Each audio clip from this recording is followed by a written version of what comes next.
चंद्रगुप्त विक्रमादित्य बचपन से ही स्वाभिमानी थे। अपने पिता के जीवन काल में ही उन्होंने अपनी प्रतिभा का परिचय दिया था। वह शक राजा द्वारा दिए गए अपमान को सह न सके। अपने वंश तथा भाभी के सम्मान के लिए उन्होंने शक राजा की हत्या कर दी। चंद्रगुप्त विक्रमादित्य धर्मपरायण थे, किंतु वे धर्मांध और असहिष्णु शासक नहीं थे। अन्य धर्मों का भी वह आदर करते थे। उनके शासन में धर्म के आधार पर किसी के साथ कोई भेदभाव या अत्याचार नहीं किया जाता था। दूसरे धर्मों के प्रति वह उदार एवं सहिष्णु थे। वह बौद्ध मतावलंबियों को भी भूमि और धन दान देते थे। महान विजेता होने के साथ साथ वे सफल कूटनीतिज्ञ भी थे।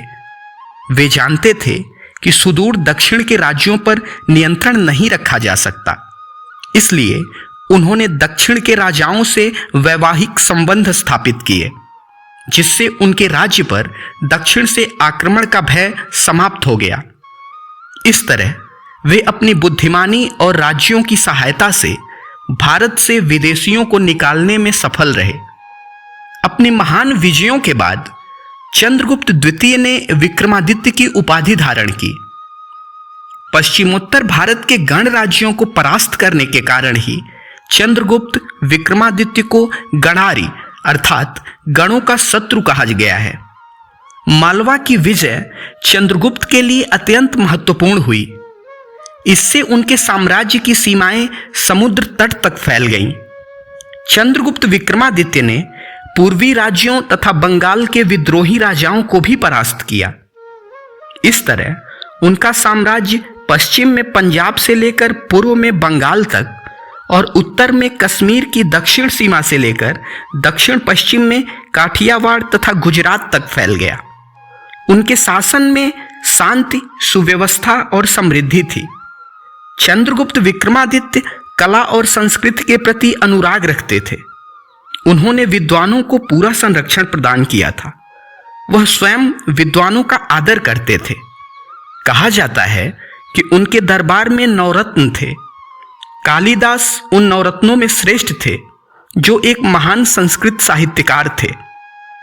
चंद्रगुप्त का मंत्री वीरसेन स्वयं व्याकरण, न्याय और राजनीति का मर्मज्ञ था।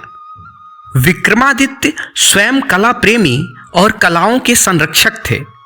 गुप्त काल में कला के विकास में उनका सर्वाधिक महत्वपूर्ण योगदान है। चंद्रगुप्त द्वितीय के लिए विक्रमादित्य, सिंह विक्रम, परम भागवत और गणारी उपाधियों का प्रयोग किया गया है। वे एक पराक्रमी योद्धा और सफल विजेता थे। वे सचमुच गुप्त साम्राज्य के निर्माता थे। दिल्ली के मेहरौली नामक स्थान पे लोहे की लाट स्थित है। आज भी यह चंद्रगुप्त विक्रमादित्य की महान उपलब्धियों की याद दिलाती है। चीनी यात्री फाहियान चंद्रगुप्त विक्रमादित्य के शासनकाल में ही भारत आया था। वह 6 वर्ष तक भारत में रहा। फाहियान ने तत्कालीन भारत की राजनीतिक, सामाजिक और धार्मिक दशा का बहुत सुंदर ढंग से वर्णन किया है। उसके विवरण के अनुसार उस समय देश का शासनकाल अत्यंत सुव्यवस्थित था। लोग शांतिपूर्ण और समृद्धिशाली जीवन बिता रहे थे। चंद्रगुप्त विक्रमादित्य ने धार्मिक औषधालयों और यात्रियों के लिए निःशुल्क विश्रामशालाओं का निर्माण कराया था। वे भगवान विष्णु के उपासक थे, लेकिन उन्होंने बौद्ध और जैन धर्मों को भी प्रश्रय दिया था। उस समय भारत के लोग धनी, धर्मात्मा और विद्या प्रेमी थे। चंद्रगुप्त विक्रमादित्य अत्यंत न्यायप्रिय शासक थे। उनकी न्यायप्रियता की अनेक कहानियां आज भी सारे भारत में प्रसिद्ध हैं। जिस विक्रमादित्य की न्याय नीति, उदारता, शौर्य और पराक्रम के बारे में बड़ी संख्या में किंवदंतियां प्रचलित हैं, वह शायद हमारे यही चंद्रगुप्त विक्रमादित्य ही थे। ऐसा माना जाता है कि पंचांग से संबंधित विक्रम संवत चंद्रगुप्त विक्रमादित्य ने ही चलाया था। भारत का सांस्कृतिक विकास चंद्रगुप्त विक्रमादित्य के समय में अपनी पराकाष्ठा पर पहुंच गया था। इसके साथ ही इस युग के साहित्य में देश की समृद्धि के संकेत मिलते हैं।